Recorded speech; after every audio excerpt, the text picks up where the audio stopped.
All right, and we back on the forecast. Now, for whatever reason, black people have always overlooked the role of white women in white supremacy, both black men and black women. But as black men, at some point, all of the death and destruction has got to mean something. I don't think a union has gotten more people killed than when black men and white women come together. Whole cities have been destroyed. Men, women, and children have been killed. But for whatever reason, as a collective, we allow them to play both sides of the fence. We let white women call themselves minority, and then they turn around and be the biggest ones against benefits for minorities, even though they benefit the most, because they rather be on code with white supremacy than with you. And white women try to equate their struggle with the struggle of black people as if it could even compare to black women alone. But white women have never been in a lower social class than black men in America. For as much as people talk about patriarchies, white women get off on having power over black men. And while they're in a power struggle with white men and fight them over who's in charge, most of the laws that come from white women movements like feminism or the Me Too movement happen to affect black people the most negatively. These laws that they create for white women specifically target black men, and in most cases it's black men who are going to jail for it. White women talk about pay gap as if they aren't getting paid more than everybody else. But they don't talk about the sentencing gap. And the biggest gap is between white women and black men. White women get the least amount of time, black men get the most. And until black men and white women get the same amount of time for the same crime, then I got a problem. But too many of us give white women a pass no matter what they do. In Omaha, this brother Amir Bey got stabbed to death by a white girl, his fiance, Crystal Gross. This white girl can stab a brother to death and walk away without any punishment. So let's go back and see what happened to this brother Amir Bey. Right now, a 30-year-old woman is in the Douglas County Jail for allegedly stabbing and killing her boyfriend just hours after attending her sister's wedding. She is Crystal Gross. Deputies say they found the victim inside a home last night at 169th and Grand Avenue.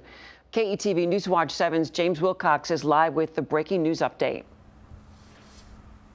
Crystal Gross is from Houston, Texas. She was in Omaha with her boyfriend, 35-year-old Amir Bey, for her sister's wedding. In fact, neighbors tell me that the couple was staying with that sister in that home behind me, which is where the stabbing happened, inside that sister's home. It was around 9 o'clock Saturday night. Neighbors also tell me that the couple, Gross and Amir Bey, had just returned from the wedding reception when the stabbing happened. It's unclear what led to it, but investigators in Douglas County say at some point Gross stabbed Bey. Doctors treated him at Bergen Mercy, but couldn't save him. Deputies arrested Gross at the crime scene. Tonight, the 30-year-old is booked on criminal homicide and felony weapon charges. And I was at the home this afternoon when Gross's sister returned with her new husband, again just married yesterday. They didn't want to talk, but neighbors say as Gross was being arrested, she could be heard saying, "Tell my sister I'm sorry." So this brother Amir Bey, who lived in Houston, but he was up in Omaha with this white girl for her sister in her wedding. And I don't know why this brother would go to Omaha. But according to the report, they were at the reception for the wedding. But apparently they left early because they got in an argument. Now witnesses say this brother Amir Bey was calm. He was trying to calm her down. But she was the one provoking the situation. They said she was so drunk at the reception that the bartender had to cut her off. He said he wouldn't even serve her. So as they left, according to her, Amir raised his hand at her in the car. And she said she jumped out of the car and fell into a muddy field. Now keep in mind, everybody knows she's drunk. So drunk, this brother had to get her into the car and take her home. Her neighbors said they saw her on the porch laying down, wailing. And this brother Amir had to come out and bring her in the house. She was probably out of her mind drunk.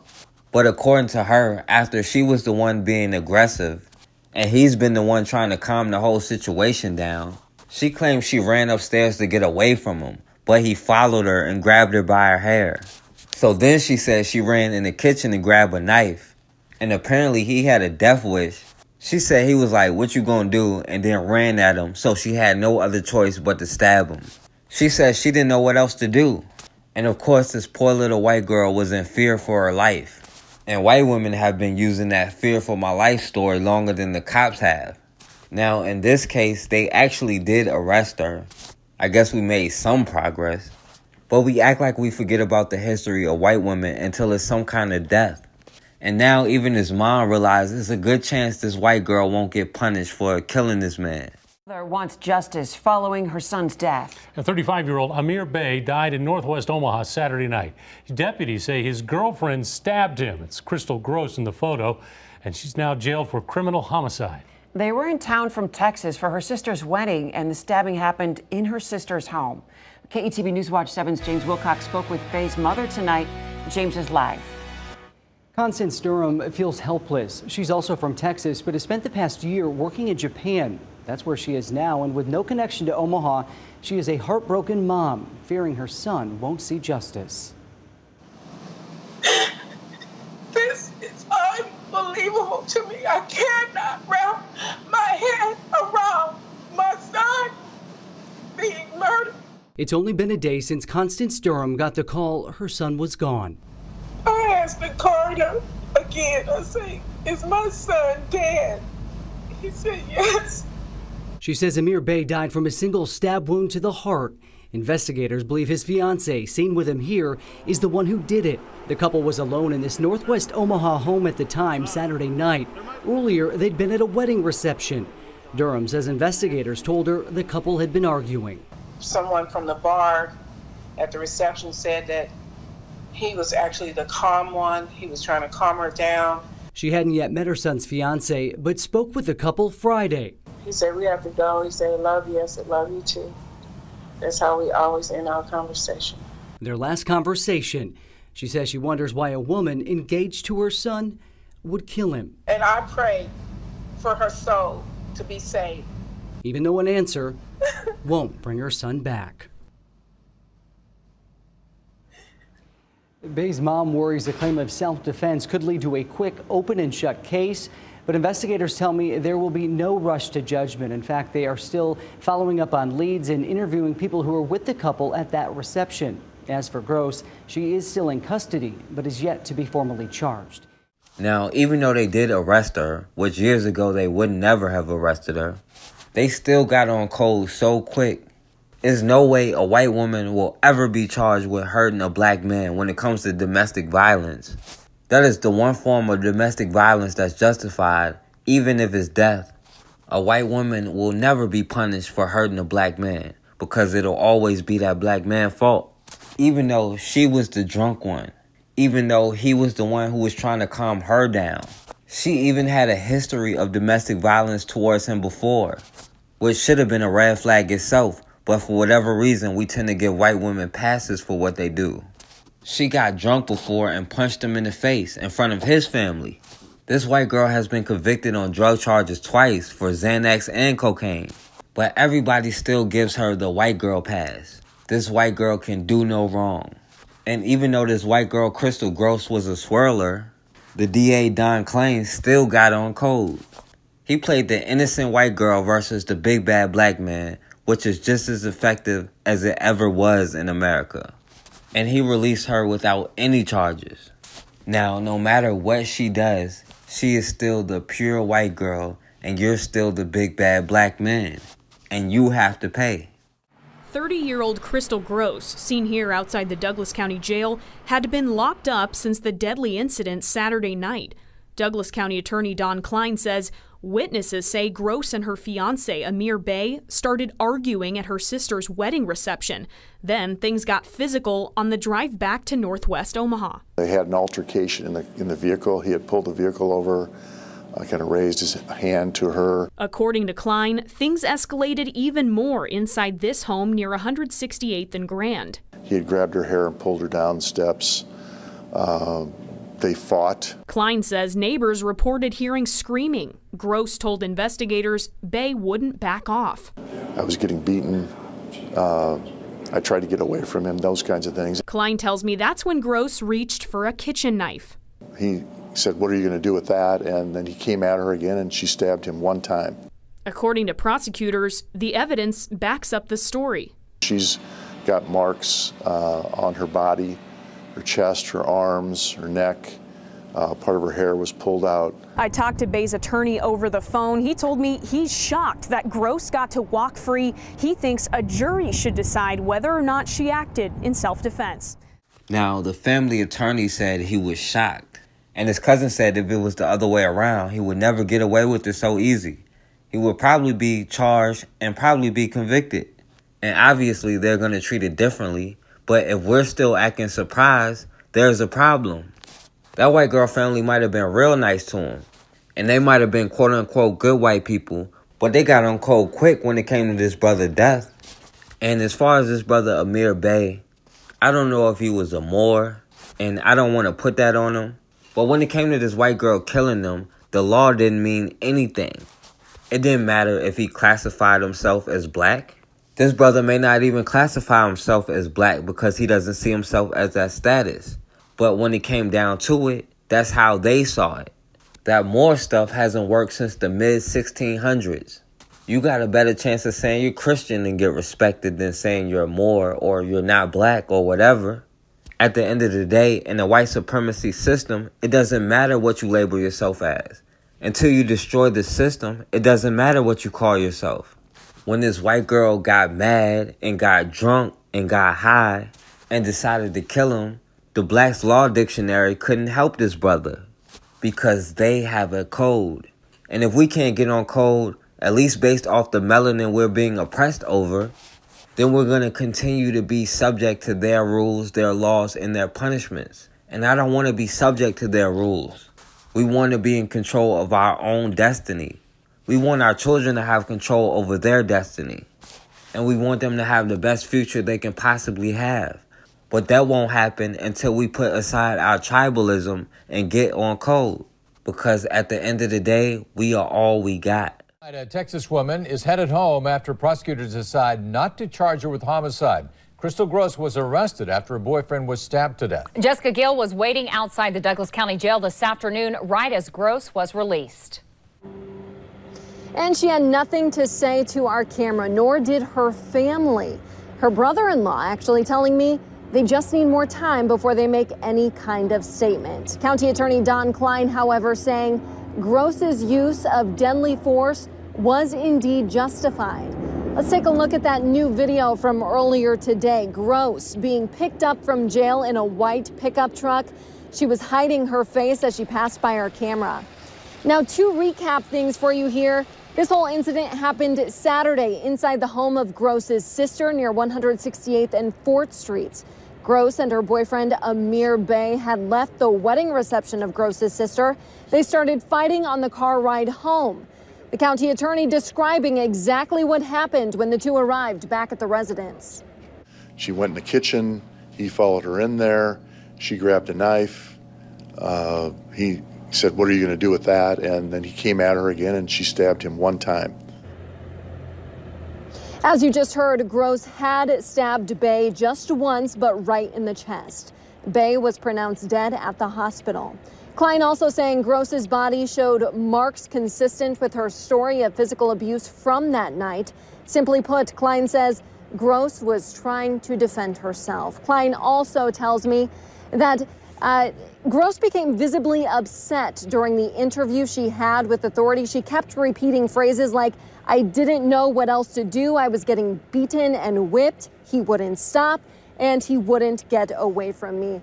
Gross was released here from the Douglas County Jail just after 12:30 this afternoon. So excuse me, man, why do I have to leave when I haven't done anything?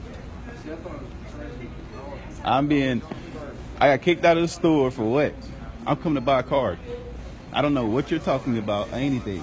My name's not on nothing of what you're talking about.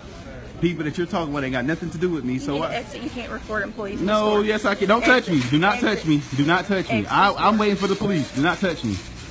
Why am I being kicked out of the store? Yes, I have a subject here who asked to leave, and he's recording me now. He's being very hostile. I'm hostile. It's on camera. 115 River Hills Road, Target, please. It's on camera. I'm not being hostile. I don't know what I did wrong. I come to buy a card.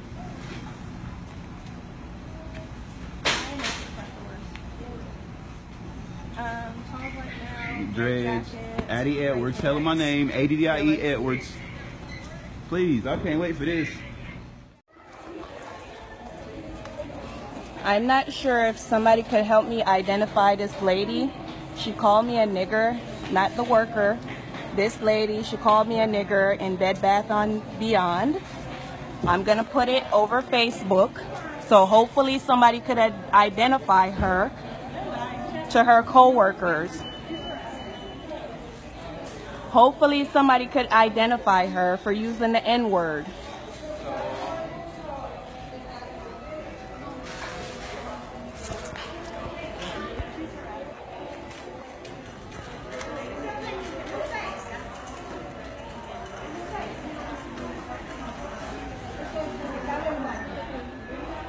I'm positive when I put this on Facebook, somebody will be able to recognize you.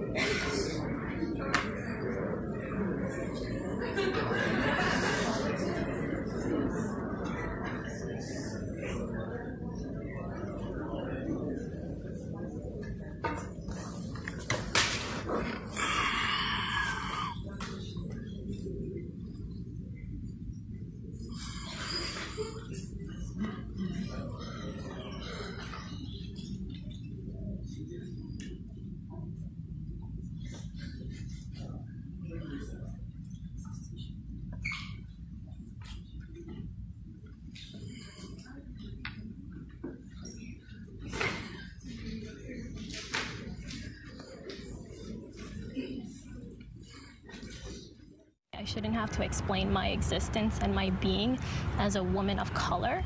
A Smith College student wants answers, and she wants change after someone at the school saw her eating lunch and called police because they believed she seemed out of place. After what she describes as a crushing experience, she turned to social media to tell her story. And tonight she tells WBZ's Christina Hager that she wants the person who called police to come forward. And that's just not fair. This shouldn't happen to anyone at all. Amu Kanute is a rising sophomore at Smith College and works here this summer teaching chemistry to high schoolers for Smith's STEM program. She was reading in the dining hall of the Tyler House dorm here Tuesday. Next thing you know, I see the cop walk in with a Smith employee whom I've never seen before. And the man asked me, we were wondering why you're here. She says police told her an employee had called about a suspicious black man. She recorded video with her phone. We were wondering why you were here. Oh, I was eating lunch. I'm working the summer program. Adding her own text on Instagram with a post that's prompted outrage from supporters. It just still upsets me to just talk about it because I don't even feel safe on my own campus, and I'm away from home. I'm the first in my family to go to college.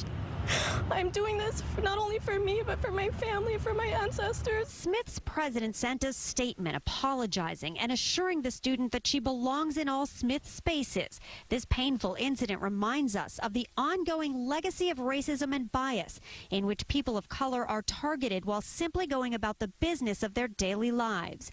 Building an inclusive, diverse, and sustainable community is urgent and ongoing work. What do you want to happen now? I want the identity of the caller released. I want a public apology from that caller, and I want them fired from the school.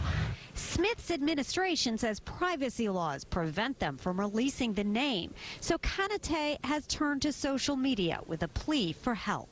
I tried to shake it off. I didn't even want to speak up and speak out because I know not everyone's going to agree with what you need to say. Not everyone's going to listen to you. In Northampton, I'm just so upset.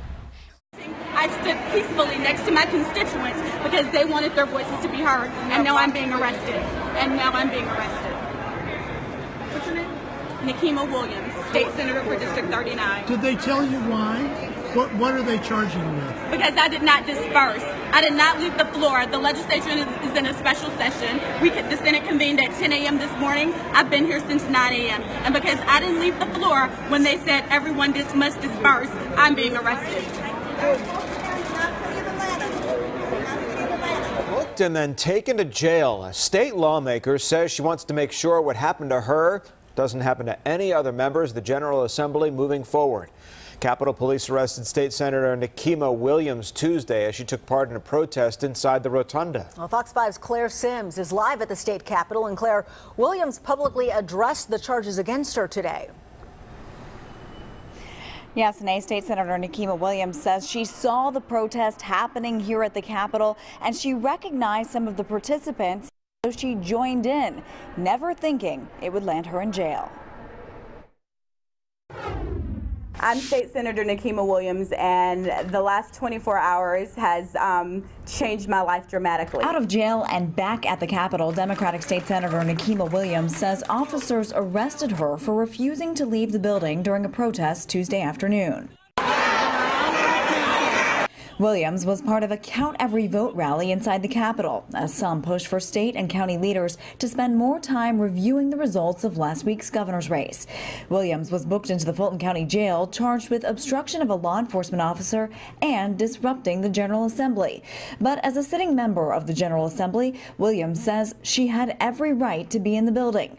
She says she was singled out and announced plans to meet with state leaders to ensure that nothing like this happens to any of her colleagues in the future. While I do regret that Capitol Police made the decision that I think was unlawful to arrest me, I don't regret standing with my constituents. I don't regret standing up for what I know was fair, just, and right. Governor Nathan Deal said Tuesday afternoon he had not yet heard from the senator. I expect law enforcement to do their job and to maintain order and not have a place of disruption here inside the state capitol. I reached out to the Georgia State Patrol for a comment about the arrest, but so far they have not gotten back to me. Video coming into our 9 News investigators today shows a violent struggle between a police officer and a middle school student. Sources say the student admits he was reaching for the officer's gun. We want to warn you, parts of the video are graphic. Here's WAP's lead investigator, Kieran Chawla. This all happened on October the 5th at 7:30 in the morning inside Bruley Middle School in West Baton Rouge Parish. This video shows a 14-year-old teen walking into the school's main office. Sources tell us he had just gotten into an argument with a school official and wanted to call his grandmother. Seconds later, Bruley officer Anthony Dupree, known as Kip, walks in. Some words are exchanged between the two, and as the student is walking out, the officer grabs him and slams him to the ground. They stay there for nearly a minute. What happens while on the ground is out of camera view, but you can see the officer's right arm and shoulder making jab-like movements. Now watch closely here. The officer seems to kick his gun behind him. A school staff member picks up the gun and puts it on the counter. Sources say the student later admitted he was trying to grab the officer's gun. Nearly 2 minutes into the video, Officer Dupree picks the student up off the ground in what appears to be a headlock and throws him to the ground again. The staff behind the counter seems distraught, one of them crying and pacing back and forth. With the teen now pinned, a second officer comes in, Officer Dan Cipriano. Both officers are able to put handcuffs on the teen. With the student now in handcuffs, Cipriano stands the boy up and slams him down face first on the counter and then picks him up and escorts him out the door. After the three leave out, the women put on latex gloves and wipe down the area. Sources tell us the boy's chin was busted and there was blood on the ground. Sources added the teen has a history of fights with officers at his home. They also said that the teen had mouthed off to the officer and that the officer had cursed at the teen. The first officer, Kip Dupree, told Bruley Police Department that the teen first punched him twice. But when the Bruley Police Department started investigating and watched this video, they did not notice any punch thrown by the teen. And they said the officer changed his story, saying the teen went for his gun. Both officers resigned. Due to inconsistencies with the officers' statements, Bruley Chief Jonathan LaFoe says he asked the state police to investigate, saying he was, quote, highly concerned with the amount of force that was used. State police tell us their investigation continues. Meanwhile, the district attorney's office says they do plan to take this case before a grand jury once they get it from state police. I don't want you to think I'm picking on you, because we're part of the master race. You know you got a gap in your teeth. You're the masters. Don't ever forget that. There's been overwhelming backlash about the county commissioner's master race remarks. We still don't know what he meant by it, but we do know it's fueled anger and rage. Now the city of Leavenworth has condemned his behavior. The City Commission unequivocally denounces the use of, quote, master race. Leaders in Leavenworth made a pivotal decision tonight. These comments have resulted in widespread negative attention. Mayor Mark Preisinger, on behalf of the City Commission, rebuked County Commissioner Louis Klempe's controversial remarks. Such behavior and treatment has no place in the Leavenworth community. It is never justified and should never be allowed. Troy Smith and other concerned citizens showed up to a special meeting for a call to action. I was shocked. I was very set back behind it. The racially charged comment came at a public meeting. Commissioner Klempe told an African-American woman she was part of the master race because they both have a gap in their teeth.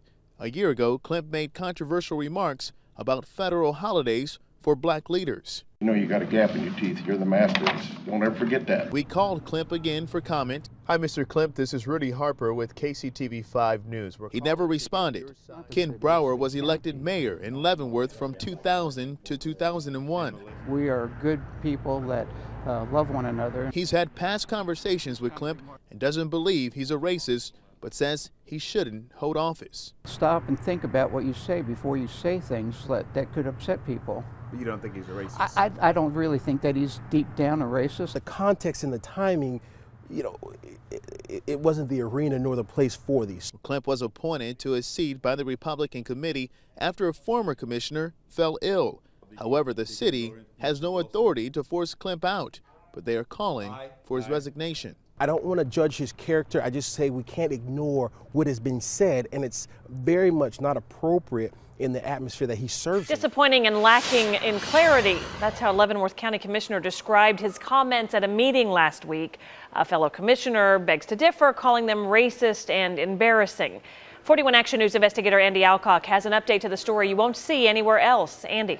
Krista, Commissioner Louis Klempe referenced Martin Luther King Jr., Robert E. Lee, and Oprah Winfrey, among others, in a lengthy discussion on the county holiday schedule last Thursday. Today, he was back on the hot seat. I found, after reviewing my recent comments, I found disappointing and lacking in clarity. Leavenworth County Commissioner Louis Klempe is talking about remarks he made Thursday about the county's holiday schedule for next year. Not everybody does them all because, you know, we have Robert E. Lee. Oh, God, Robert E. Lee. Wonderful part of history. Before he was finished with his roughly 8-minute speech, Klempe said Abraham Lincoln wasn't popular with some blacks because he didn't emancipate them fast enough. Mentioned that his great-great-grandfather owned a slave, questioned the Martin Luther King Jr. holiday, and wondered why Oprah Winfrey didn't have a federal holiday. Today, Klempe did not address his specific comments, but did say they were too long. Our taxpayers deserve a more efficient meeting. Commissioner Bob Holland called for Klempe's removal from office and an immediate apology on Friday. He also witnessed Klempe's comments today. I have not changed my mind, and I do not consider that an apology. We tried to speak with Klempe after today's meeting. Commissioner, your colleague called for your removal from office on Friday. Your reaction?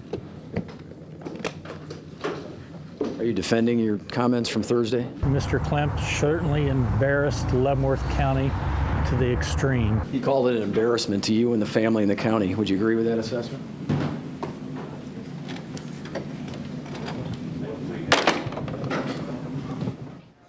Now, Holland says his call for Klempe's removal isn't likely to go anywhere. According to Klempe's daughter, 6 hours of skin cancer surgery the commissioner had last week may have affected his comments Thursday. She said he was ordered to lay low, but went to work anyway. I also recognize that this comment was twisted and it was turned into a weapon to be used against me. The years